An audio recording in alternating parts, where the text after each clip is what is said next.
Welcome to the Fantasy Champions Fantasy Football Podcast. Here's your host, Morgan Colby and Rick Lemon.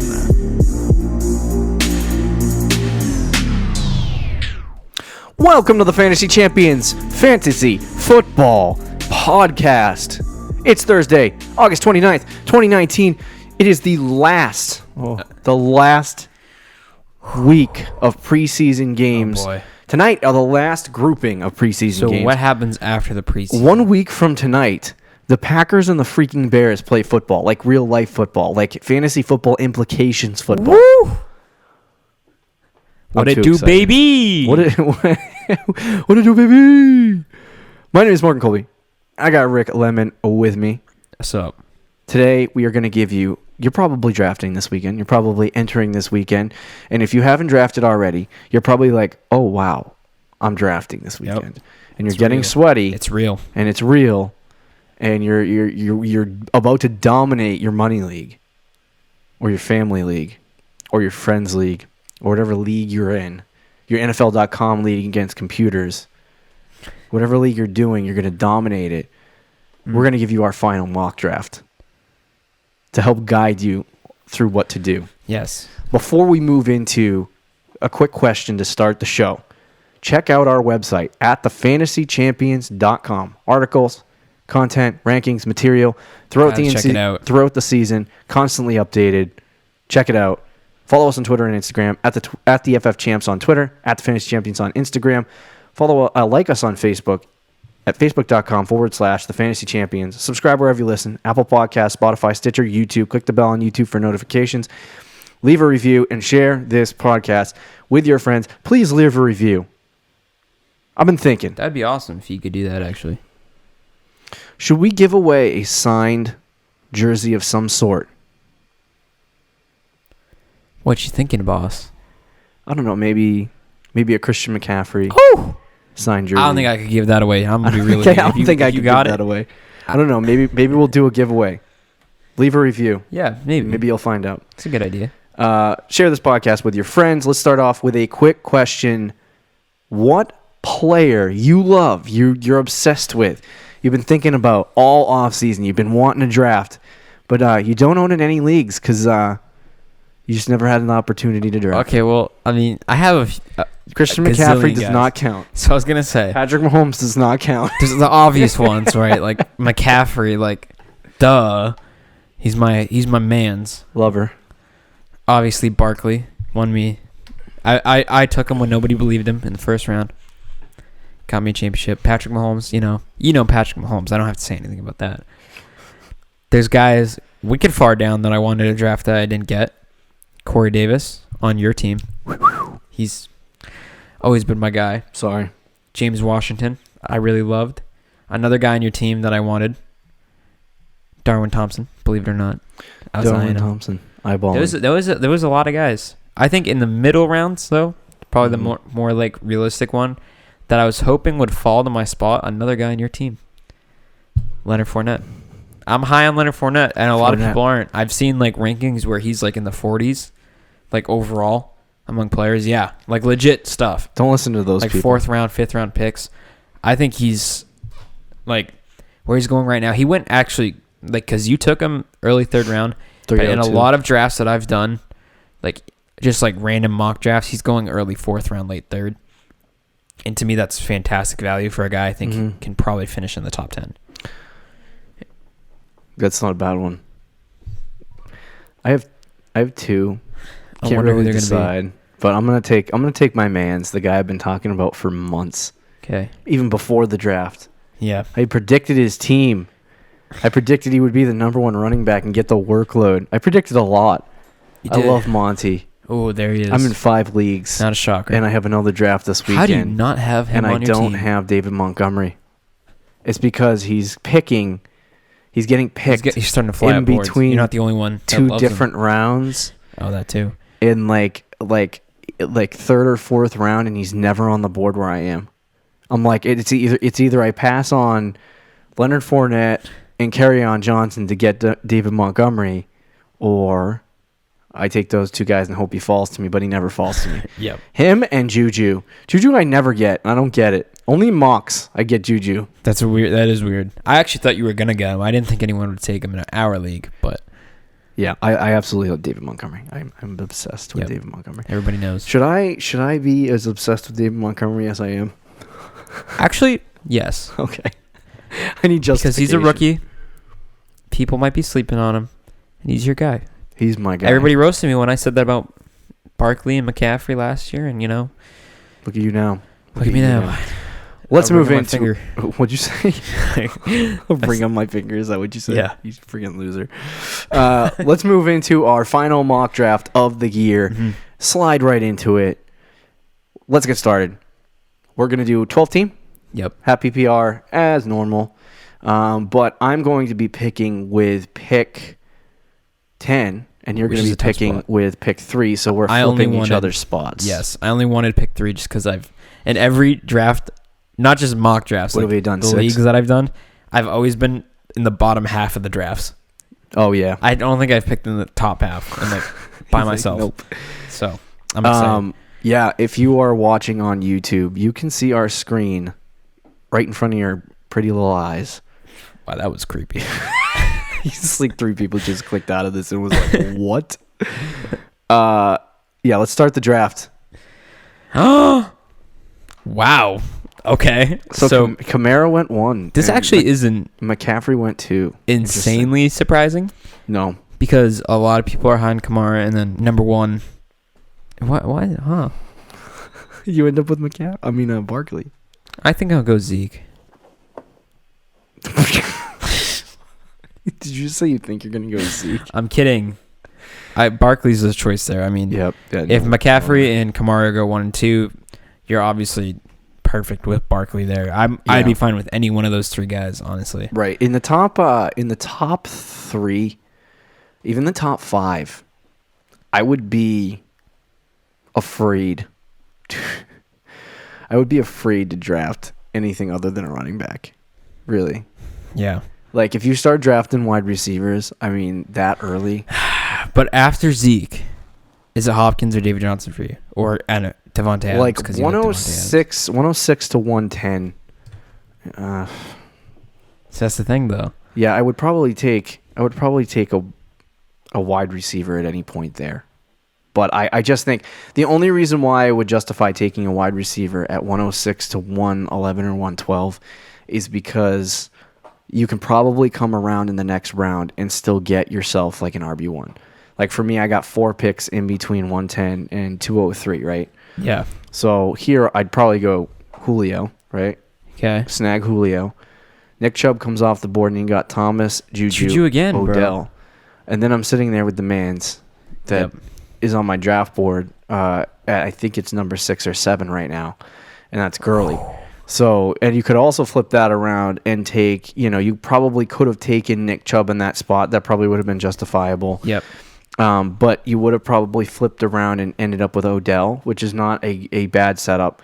So either way kind of works, but yeah, you can be flexible at that spot. For me, I feel like Julio has a higher upside at his position. Plus, the last time Julio Jones had a 10-plus touchdown catch, or 10. What are you trying to say here, I don't know. I have no idea. A 10 receiving touchdown season. The last time he had 10-plus touchdowns in a season was with Dirk Cutter was the offensive coordinator. Guess who the offensive coordinator is this year? Just going to take a wild guess here and say Dirk Cutter. Oh, there you go. So maybe Julio Jones. The one thing so guys like Adams and Hopkins and, Odell and in past years Antonio Brown, what those guys have been able to do at the highest level has been receive touchdowns. Like they've been get so many receiving touchdowns. Which shows how good Julio really has been in the last few years. And like what you always, as a Julio Jones drafter, what you're always waiting for is freaking Julio to start catching touchdowns. Like that is like, if that happens, watch out. Right. And he always is like 1, 2, or 3 in receiving yards and 1, 2, and 3 in receptions. Right. And usually number 1 in targets. So if Julio does get a lot more receiving touchdowns in the red zone, now I could see a world. Calvin Ridley was a monster in the red zone last year. And I could see a world where he gets the red zone receptions and the touchdowns, and Julio Jones just doesn't see that in Dirk Cutter's offense. I think that could be a reality.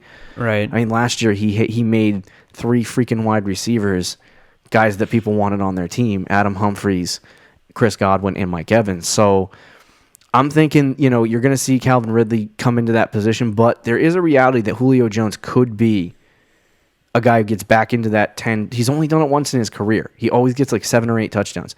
And I would like, as an owner of Julio Jones, I'd like to see him ascend into that. The guy I'm going to take here, Todd Gurley, TG13. You love some girls. Like I said, I've consistently talked about this.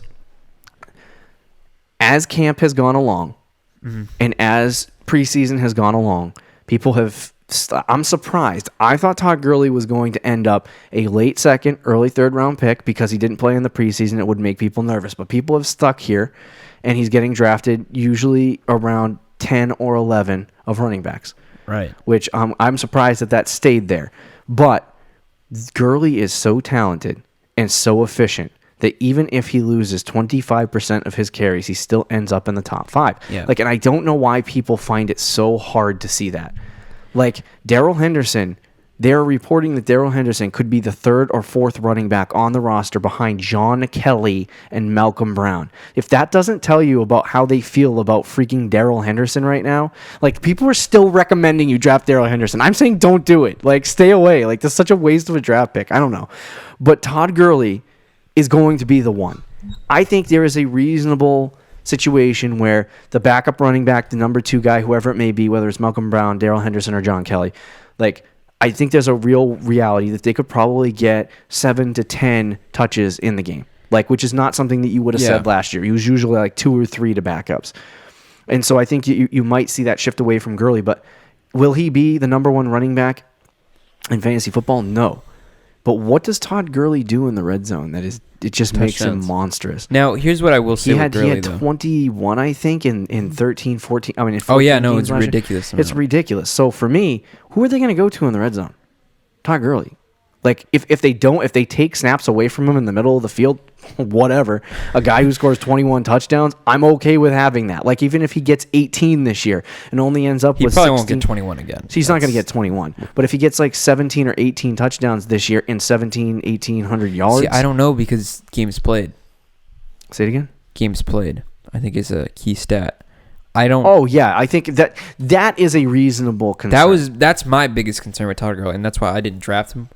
But the other thing that I've, not to go on a tangent about Todd Gurley, but the other thing that I've also mentioned to you too in the conversations about Todd Gurley is that over the course of the last 3 years, Todd Gurley has missed 3 total games. 2 of them have been because the Rams benched him because they wanted to rest him for the playoffs. 1 was because he had problems with his knee that happened last year.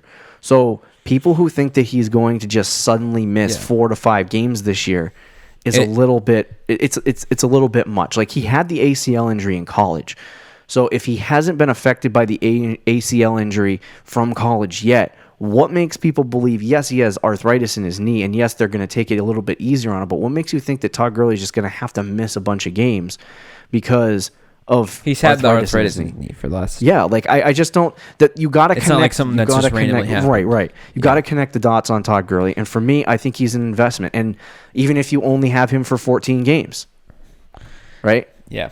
He's still a guy that can average 18 points a game. So now that you're done with your Todd Gurley rant... Yeah, please draft Todd Gurley. Recommendation of the century. If he flops... You're screwed. Now back to the draft. Who went after? Because we didn't even mention it. It was Odell. Oh, after you picked Gurley. Sorry. Joe Mixon, Tyreek Hill, Travis Kelce, who's flying upwards, Dalvin Cook, Patrick Mahomes, and Mike Evans. I was kind of hoping Dalvin Cook would follow me here. So I have Damian Williams, Antonio Brown, Adam Thielen, Leonard Fournette, Kerryon Johnson, Keenan Allen on the board.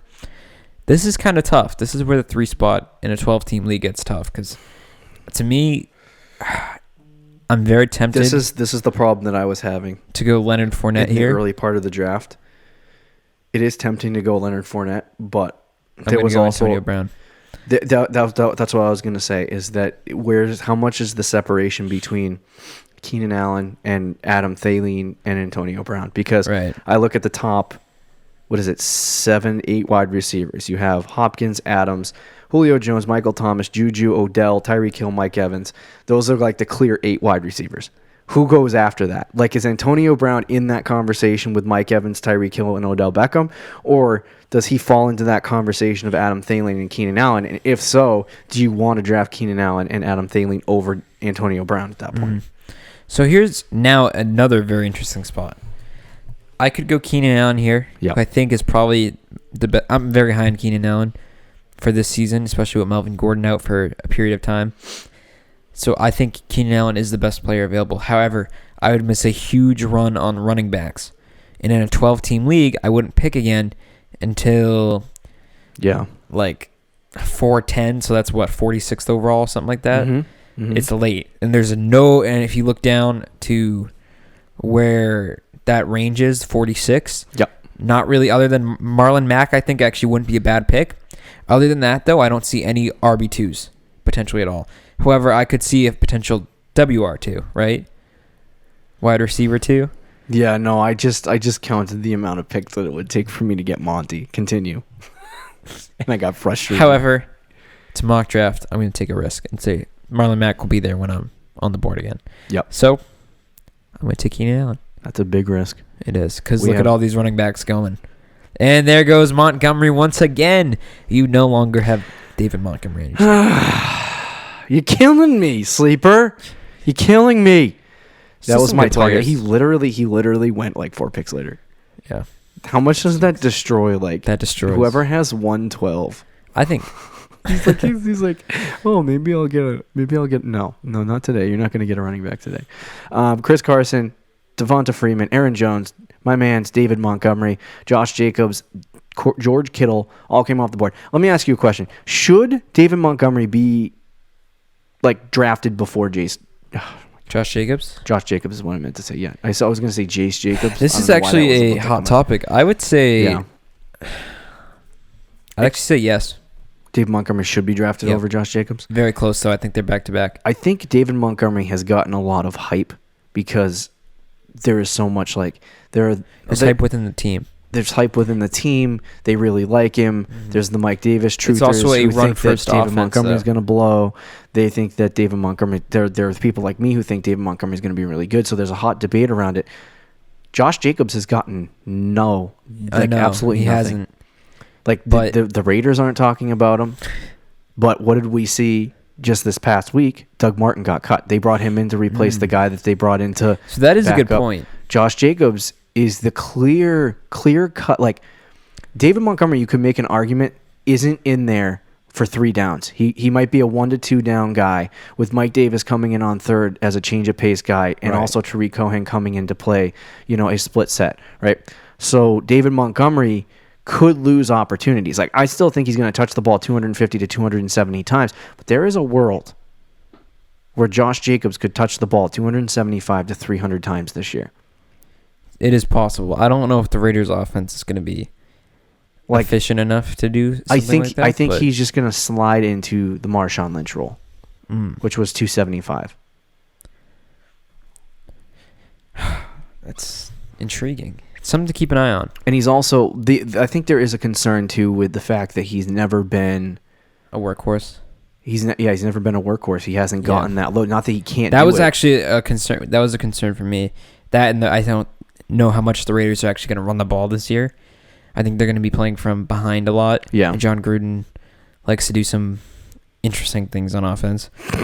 So that was my reasons of not going with Josh Jacobs. But what you said is absolutely right. And the Doug Martin getting cut was a good point as well. See, to me, as much as I love David Montgomery, I think Josh Jacobs should be taken first. Okay. Like, if Josh Jacobs and David Montgomery were on the board for me, I would have had to bite the bullet and take Josh Jacobs because I think that he is going to be, this year at least, a better running back than David Montgomery. Okay. And I could be wrong about that, and I'm taking that take on the stance that I really like David Montgomery, so I'm trying to temper my excitement, but I got to pick a guy. So. Yeah, I was going to say. So I'm going to assume that the 2 teams next to me, I have 111 who drafted Nick Chubb and Odell. So I'm going to say that there's a good chance that they take like a Derrick Henry or Melvin Gordon if they're left on the board. And I think that the team after that definitely goes running back. I'm thinking they're going to go running back twice. Okay. So for me, I want to stay at this point. You kind of want to stay with the run a little bit. Take the running back away from the guys that are coming up next. So they're going to be like, oh, I need a running back, right? I see what you're saying. So that they're going to reach for a guy with their next pick. Because the next pick, my next projected pick, 1 round later at 403 is supposed to be Julian Edelman, Brandon Cooks, Robert Woods, Chris Godwin, those guys. So I would, and Stefon Diggs and Amari Cooper also may be on the board at that pick. So I'm willing to take the risk on that because I think Stefon Diggs, Julian Edelman, Brandon Cooks, Robert Woods, and those guys are in that same category, and take the running back that I want here. Okay. The question is, which running back do I want? Do I want to take the risk on Melvin Gordon? I'm not going to ever draft Derrick Henry because that'll go against my every vein in my body. Do I want to go with Melvin Gordon and take the risk at 37 and hold him for 6 weeks, hoping that either he signs or comes back? Or do I take Mark Ingram, who's less of a risk, but could also be a valuable asset later in the season? It's your pick, bud. This is tough. I'm going to take Melvin just for kicks. Okay. No stake in the game. You have a total risk team. Oh, boom. Oh, look at that. There we go. Your risk paid off. Yeah, I'm going to end up with Diggs. So I just want to say something about Melvin first. Oh, gosh. All right, go ahead. I've already talked about Melvin a bunch, but now I'm in a position where I kind of have to draft in the 5th round a running back. Yeah. Because, or I could even look at my next projected pick and say, like AJ Green or Calvin Ridley or somebody like that, but it would be a less deep pick. Yeah, I'm gonna take Diggs. You probably could have gone running back there, but I think you can't pass up on Diggs in that spot. So just so everyone listening on the podcast knows, after 310 when I took Melvin, 311 was Zach Ertz, Amari Cooper, Mark Ingram, and then Chris Godwin. Then I took Stefon Diggs. Then after that was Brandon Cook, Sony Michel, Derrick Henry, Kenny Golladay, Tyler Lockett, and then Julian Edelman. And my risk paid off as well. I was kind of looking at this point in the draft, seeing if there would be any running backs I wanted. Mm-hmm. Marlon Mack was the only guy that I think I could legitimately take. And even with Andrew Luck retiring, I still am comfortable with Marlon Mack as an RB2. In the 4th round, too. Or in 12-team league. In a 12-team end of the 4th round. So 5th round in a 10-team. Yeah. So I'm confident with that. So I'll go Marlon Mack here. And now to me, I feel like I have a pretty solid core. Mm-hmm. I'm so glad that Deshaun Watson went at 412, so you didn't get to take him 5-3. I wasn't going to take him. Don't worry. Oh, all right. I was like, every single draft he does, he drafts Deshaun Watson in like the 5th round. Robert Woods came off the board next. Deshaun Watson, Phillip Lindsay, and then Calvin Ridley. And now at this point, I kind of just want to go best player available, even though I would like a running back in my flex. Yep. The 2 guys I'm looking at here are probably Cooper Kupp and Tyler Boyd. I'm going to go Cooper Kupp, though. I love Cooper Kupp, especially in PPR situations and half PPR. Mm-hmm. I think he's going to get a lot of receptions this year. Yeah. And I'm very comfortable with him being my 3rd receiver. Cooper Kupp is a freaking machine. I love Cooper Kupp. After him, it was T.Y. Hilton, Tyler Boyd, Austin Eckler, A.J. Green, Evan Engram, and then Mike Tula Williams. And now I'm here at 5'10". It's a tough spot. So I got rookie running back Miles Sanders. And you still have Team 12 over here who just loves wide receivers for some reason. He's drafted 3. This guy, I'm going to say that 111 probably needs a running back as well. So, looks like it. So they're going to take running backs. And if I want to take another wide receiver at my next pick, then I'll probably have to take a running back here. The question is, which one do I want? I'm totally going to take Lamar Miller. I think that's the go right there, So Lamar Miller. the options are Miles Sanders or Tevin Coleman. Now, Tevin Coleman has a solidified role Yep. in San Francisco as the number 1 running back. Miles Sanders does not have a solidified role as a number 1 running back in Philly. Miles Sanders reminds me of like a guy who, like Nick Chubb last year, who will play the first 6 weeks, 7 weeks of the season as the second guy, and then burst on the he'll scene. do something to burst onto the scene and take the job from Jordan Howard and be the number one running back for the Philadelphia Eagles the rest of the season. So my big thing is I kind of need at this point a running back that's going to get me steady fantasy points on a week-to-week basis because I have Melvin frickin' Gordon as my starting number 2 running back for 6 weeks. So if I take the risk on Miles Sanders, I'm going to be much weaker at running back than I would normally. So I'm going to take Tevin Coleman here. I don't think Tevin Coleman is a bad option at running back. See, the run on running backs, I told you, salute. Sometimes the API 111 took Aaron Rodgers instead of a running back. Rodgers, James White, Miles Sanders, Lamar Miller came off the board. So for me, I'm gonna have to take. I think I'm gonna take DJ Moore here. Why did Lamar Miller get? I don't. It's because of the ADP in the system that works. Do you want to change the pick to something else? No, it's fine. I'll just keep it going. So I'm gonna take DJ Moore here. I think it's a good solid wide receiver. Somebody that can be, like I said, the middle rounds are extremely important in getting guys that not necessarily your sleepers, but have breakout potential in the middle rounds can really affect your team because you're probably going to strike out on almost everyone in the middle rounds. But if you can hit on one guy, it gives you a little bit of advantage going into the season. So, and I think it does help me out in the long run because it looks like at this point my wide receiver core looks pretty strong. My running backs look relatively weak until Melvin gets back. So, right. My guess is that I can use some of these guys to try to trade for somebody in the future. So I'm sitting here. At this point, I'm kind of just going best player available. I'm filling out the rest of my roster. If I look at the guy who had the first overall pick, he took 4 running backs. He has Kamara, Leonard Fournette, Kerryon Johnson, and Phillip Lindsay all on his team. He does not have a single wide receiver on his roster. GG. So I'm going to assume he's going to pick a wide receiver next. And the guy right behind me could go either way. He has 3 receivers, 2 running backs. So I think it's between Darius Geis and Robbie Anderson for me at the spot. Yeah, Darius Geis is a really good pick here. Darius Geis is, and he's climbing up boards as well. I think he has potential to be an RB1 in a system that runs the ball a lot in Washington. They'll be losing a lot, though, so we'll see how long that lasts. In games, they'll probably have to be thrown because they'll be behind. But his upside is pretty high, especially if Adrian Peterson eventually gets hurt. Then there's Robbie Anderson, who I think is a quality receiver another year under Sam Darnold. Right. He could be the number 1 option. He kind of is the number 1 option on that team in the receiving game other than Le'Veon Bell. So I think he could be a nice bench spot. And my line of thinking is here, if I go Robbie Anderson and I scroll down a little bit, I know Kenyon Drake will be on the board because of ADP. Mm-hmm. So I could do that and fill out the rest of my roster. But I think I might just go best player. I think I'm going to go Darius Geis here. Interesting. We had O.J. Howard, Latavius Murray, Robbie Anderson, and then Carson Wentz come off the board. So Robbie Anderson got picked, which is fine because I go a little bit off the board here, a few picks, like I think 6 or 7. But I go Kenyon Drake here. So now my bench. Same exact pick I took him at, you roast bag. Yeah, it's true. And I roasted you. Yep. But I think my bench is pretty solidified at this point. Look at the run on quarterbacks, though. Holy cow. Yeah, I know. After Kenyon Drake, Tariq Cohen, Christian Kirk, Allen Robinson, Drew Brees, Andrew Luck, and Jared Goff all came off the board. Someone's hoping for luck. Yeah. Another one. We had 2 straight rounds now, Lamar Miller and Andrew Luck.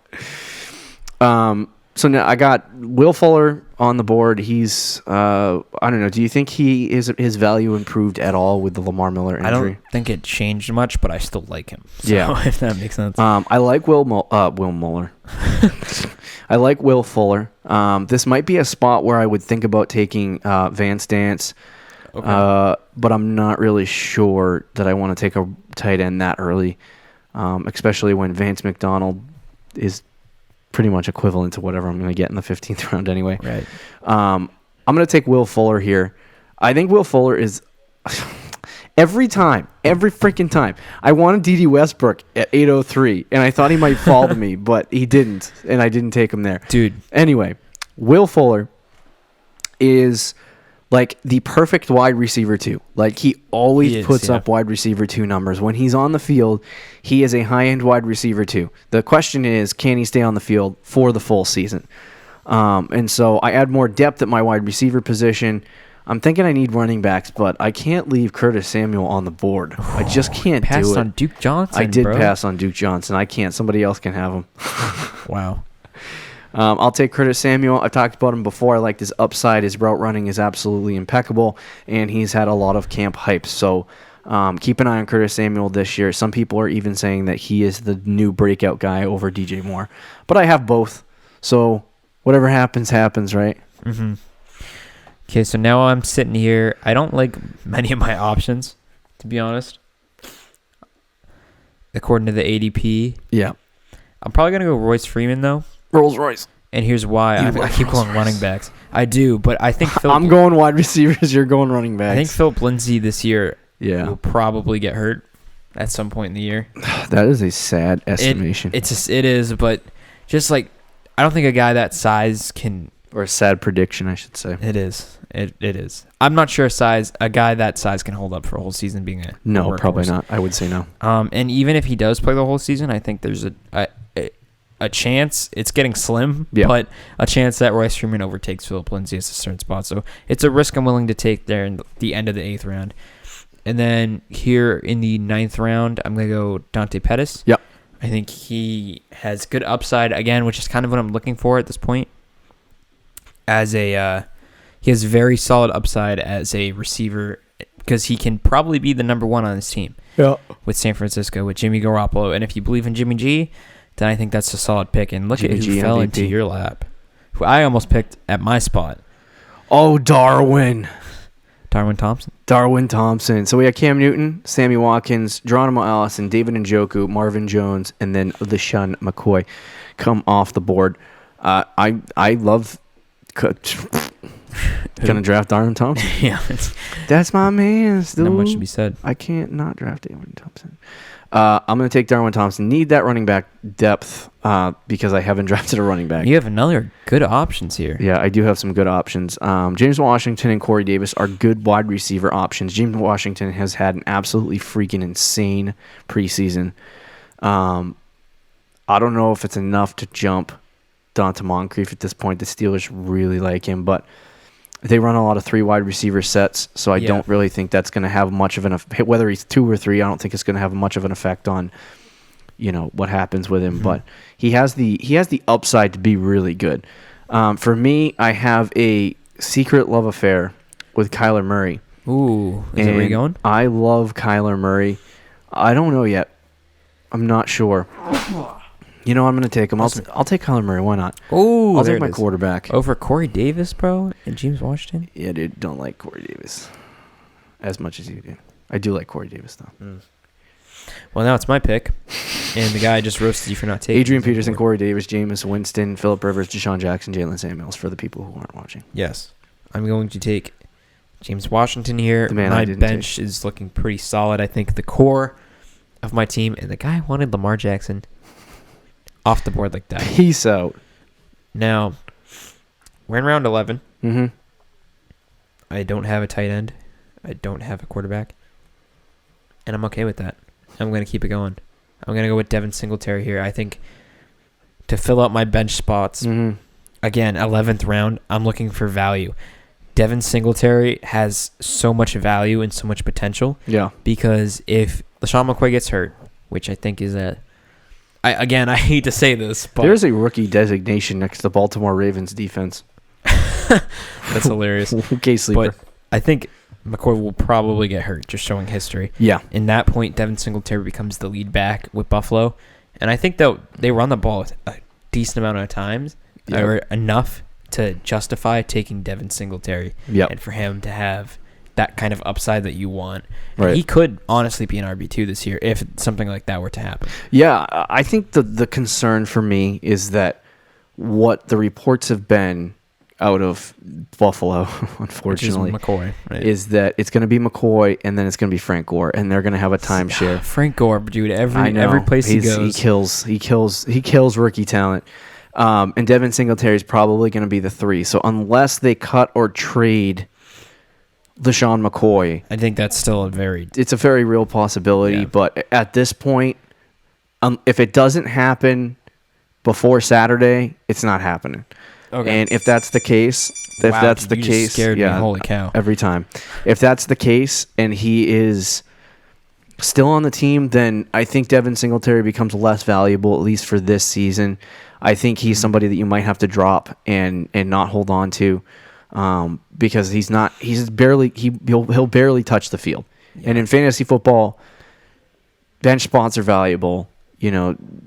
Situations are valuable. And I was high on Devin Singletary a couple weeks ago. Right. And now, as we approach the regular season and we get closer, and stuff that I've been hearing from Buffalo is that they're sticking with Frank Gore and LaShawn McCoy. And so, if that's the case, unless somebody gets hurt, Devin Singletary is a far reach. So, I still like the value. I do like the value. At the end of the draft for me. So I've been talking about this another guy that I've kind of twisted on late in drafts, Ronald Jones II. He's on the board at my pick, but I was kind of hoping for Pollard or Madison, Devin Singletary, Peyton Barber, Tony Pollard, Delaney Walker, Donta Moncrief, Tom Brady, and then Alexander Madison all came off the board. So I'm left with Rojo, Justice Hill, Damian Harris, Deion Lewis, Carlos Hyde. All garbage, except for Metcalf, Justice Hill. I'm looking for running backs because I need depth at running back at this point. I'm kind of stuck. Take the L then.